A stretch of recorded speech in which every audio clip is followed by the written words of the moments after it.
Where did I went wrong, ऐसा क्या हुआ कि मैंने अपना अकाउंट 5 दिन के अंदर ब्लॉक कर लिया, और वहीं पिछले मंथ मैंने 28% का रिटर्न निकाला था।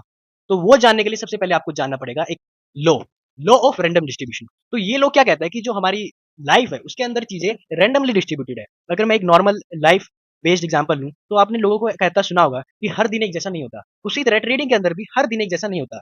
हमारे जो लॉसेज एंड प्रॉफिट है वो रैंडमली डिस्ट्रीब्यूटेड होते हैं। देखो जैसे कि हमारे लॉस कुछ इस तरह से डिस्ट्रीब्यूटेड होते हैं कि भाई 2 दिन प्रॉफिट हो गया, एक दिन लॉस हो गया, 2 दिन लॉस हो गया एंड एक दिन प्रॉफिट हो गया, फिर 2 दिन लॉस हो गया, 2 दिन लॉस हो गया, फिर एक दिन प्रॉफिट हो गया। तो इसके अंदर कोई भी एक ऑर्डर नहीं है, ये रैंडमली डिस्ट्रीब्यूटेड है। ठीक है, तो इसी हिसाब से हमारे जो लॉसेज एंड प्रॉफिट है वो रैंडमली डिस्ट्रीब्यूटेड है। तो देखो जुलाई मंथ के अंदर क्या हुआ, सबसे पहला दिन जो डे 1 आया उसके अंदर हमने प्रॉफिट किया थोड़ा सा, फिर डे 2 के अंदर हमने बहुत बड़ा लॉस किया, डे 3 के अंदर हमारा बहुत बड़ा टारगेट था बट वो मैं ले नहीं पाया। तो वो ट्रेड मैंने ली थी बट मैं क्या किया मैंने, अब वो जानने के लिए आप डे 3 देखो मेरा। तो इस दिन भी मेरा क्रॉस लग गया, ठीक है, जीरो, ना प्रॉफिट ना लॉस। फिर फोर्थ डे के दिन मेरी कोई ट्रेड्स नहीं आई, तो नो ट्रेड्स, ठीक है। 5वें दिन के अंदर मेरा बहुत बड़ा लॉस हो गया एंड यहाँ पर मैं अब उड़ गया, ठीक है। अब यहाँ पर मेरा कैपिटल उड़ गया, अब मैं आगे ट्रेड करने के लिए बचा ही नहीं हूँ। तो देखो अगर अब मान के चलो मेरा 6th 7th 8th दिन के अंदर 3 प्रॉफिट होते, अब मेरे प्रॉफिट होते तो मैं ब्रेक इवन पे आके इनफैक्ट प्रॉफिट में चला रहा था। बट अब मेरे पास कैपिटल ही नहीं बचा मेरे भाई, अब मेरे पास कैपिटल ही नहीं बचा ट्रेड करने के लिए। तो अब वो क्यों नहीं बचा, अब मैं आपको बताता हूँ। देखो सबसे पहले जो मेरा इनिशियल कैपिटल था वो था 4717। फर्स्ट डे के दिन मेरा प्रॉफिट हुआ, सेकंड डे के दिन मेरा लॉस हो गया, थर्ड डे के दिन देखो ये ट्रेड थी 1800 रुपए की प्लस, ठीक है, 1800 रुपए मुझे प्रॉफिट होता, बट उस दिन मैं ट्रेड नहीं ले पाया। अब ये देखो उस एक ट्रेड के कारण, अब मैं अगर वो ट्रेड ले लेता तो मैं प्रॉफिट में भी आ जाता, ब्रेक इवन वो जो लॉस हुआ वो भी कट जाता, प्रॉफिट में भी आ जाता। और फिर फोर्थ डे के दिन नो ट्रेड, फिफ्थ डे के दिन 1400 रुपीज का लॉस हो गया, ठीक है। अगर मैं थर्ड डे के दिन वो ट्रेड ले लेता तो अभी भी मैं कैपिटल ऑलमोस्ट 3000 के आसपास होता, ठीक है। बट अब मैं 1700 रुपीज पे आ चुका हूँ, तो अब मैं ट्रेड नहीं कर सकता, क्यों, क्योंकि मेरे पास कैपिटल नहीं बचा है। तो लोग गलती क्या करते हैं, यूजुअली लोग गलती क्या करते हैं, देखो यूजुअली जो लोग होते हैं वो गलती क्या करते हैं कि भाई देखो, मान के चलो उनके जर्नल में जैसे कि 2 लॉस लिखे, 3 लॉस लिखे रहते हैं, मान के चलो 3 लॉस फिर 3 प्रॉफिट, ठीक है, और फिर एक लॉस और 2 प्रॉफिट। तो देखो यूजुअली लोग क्या करते हैं, इन्हीं 3 दिन के अंदर अपना सारा कैपिटल उड़ा जाते हैं, ठीक है, सारा कैपिटल उड़ा देते हैं एंड उसके बाद जितने ये प्रॉफिट बचे हैं ना, इनमें ट्रेड कर ही नहीं पाते भाई, वो ट्रेड कर ही नहीं पाते। क्यों नहीं कर पाते, क्योंकि उनका कैपिटल ऑलरेडी इन्हीं 3 दिन के अंदर उड़ चुका होता है। तो इसीलिए रिस्क मैनेजमेंट जरूरी होता है and risk management is really important.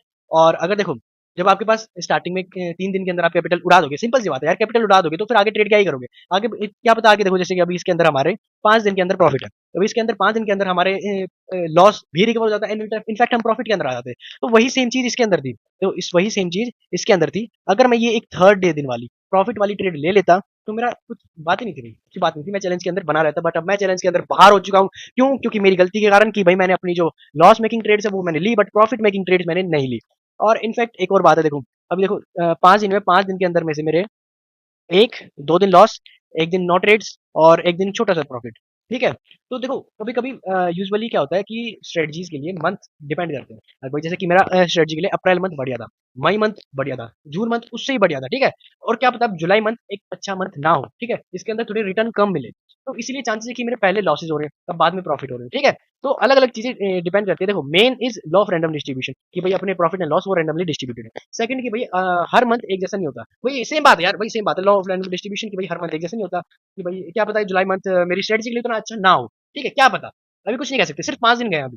Okay, तो पिछले मंथ तो भाई 28% का रिटर्न निकाला है मैंने प्रैक्टिकली, और वैसे अगर उसमें देखे थियोरटिकली देखे तो 300% का रिटर्न निकाला है। वो चेकआउट करने के लिए आप मेरी वीडियो देखो एक बार, ये वाली, एंड मजा आ जाएगा अगर आप ये वीडियो देखोगे, इसके अंदर आपको पता चलेगा कि भाई कैसे एक थियोरटिकल वर्सेस प्रैक्टिकल चीजें रहती है, ठीक है। तो यही था आज की वीडियो के लिए एंड आई होप आपको भी कुछ कुछ सीखने को मिला हो कि भाई कैसे लो रैंडम डिस्ट्रीब्यूशन काम करता है, कैसे हमें ट्रेड्स लेनी होती है, कैसे हम वो होता है। तो अपनी कभी भी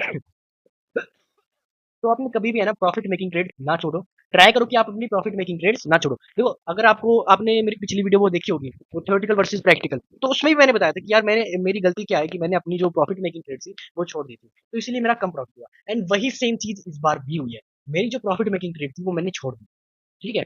एंड इसीलिए मैं अब चैलेंज से बाहर हो चुका हूँ एंड अब मैं ट्रेड नहीं कर सकता and I guess I will not continue this challenge. चलो फिर मिलते हैं फिर कभी। आई डोंट थिंक मैं अब ये चैलेंज कंटिन्यू करने वाला हूँ, क्योंकि भाई मेरे पास कैपिटल नहीं बचा तो मैं ट्रेड कहाँ से करूंगा। तो फिर मिलते हैं फिर कभी, बाय बाय। और चेकआउट करते रहना, मेरी कल की वीडियो चेकआउट करना, और फिर मिलते हैं, bye bye, tata, take care. ज्यादा बाय बाय कह दी मैंने, कोई बात नहीं, चलो गुड नाइट, बाय।